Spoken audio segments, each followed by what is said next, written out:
Kung ang feeling dapat na, I cannot breathe. And minsan, sa mga boyfriend niya, sa girlfriend niya, sa mga cannot breathe. Pag siya, okay lang, so what it means to receive Christ? Praying a prayer is good, di ba? When you accept the Lord, I receive you, it's good. It's nothing wrong about it. But I want you to understand much deeper meaning of receiving Christ. When you say, I receive Christ, you're actually saying, He is not my life. Without Him, wala akong ito. Without Him, hindi na ako mabubuhay. Wala sa akin. Because He lovers of God. In Mark 12, chapter 30 says there, and you shall love the Lord your God with all your heart, with all your soul, and with all your mind, and with all your strength. And being devoted to God, or lover of God, means we obey His word. This is how we can show that we love God, according to Peter. The end of all things is at hand. Right? Last days. Therefore, be self-controlled and sober-minded for the sake of your prayers. Above all, keep loving one another earnestly, since love covers a multitude of sins.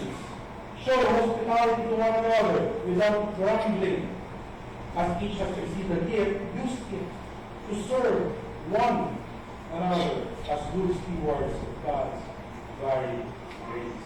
That's also what it means to be lovers of God. We are now turning into action. Because we love God and God loves us, we now reflect that love towards one another. So beloved, what the Lord wants for His people, as we are now living in the last days, we should be devoted to Him. We should set our affection to Him. And also, in response to His love for us, we ought to reflect that love towards one another. Now, contrary to the faith of believers in Christ, the people of this world will continue to become lovers of pleasure. So we ought not to be lovers of pleasure. Be not lovers of pleasure. Verses 2 to 4.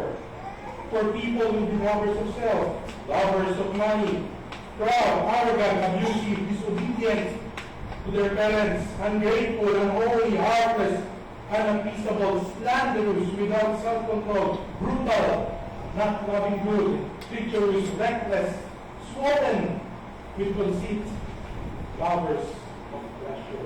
Grabe. Hindi. Hindi ba exhaustive siguro yung pagkakasabi dito? The list includes, the three kilos, or in translation of lovers. Lovers of self, lovers of money, lovers of pleasure. Actually, isa lang ang bottom line yan. It is the me first syndrome. The me first. I love me, myself, and I. The me first syndrome. My own interest first. Let me feel good. Everything points to me.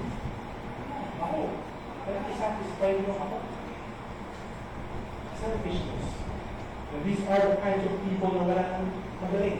Kung hindi sila. Ako na. Walang magaling. Hindi natin siya. Kaya nalabo sa kumano rin. Saan yung galing yung pera? To satisfy. Sure. Kasi gusto yung satisfy. Yung sabi mo yun. Ito yung tipo mga tao na wala gusto nila. Yun na lang maganda. Ito lang ang tama. Gusto iba, susundin nila. Ito yung mga klase na tama sa lahat. Pag kinukwento nila, ano yung kinukwento nila? Achievements nila. Selfish. I remember one of my devotions in the book of Exodus. By the way, you'll be able to read mga devotions ko in our website. That is www.ecf-santarosa.org. Just click on Pastor's Blog.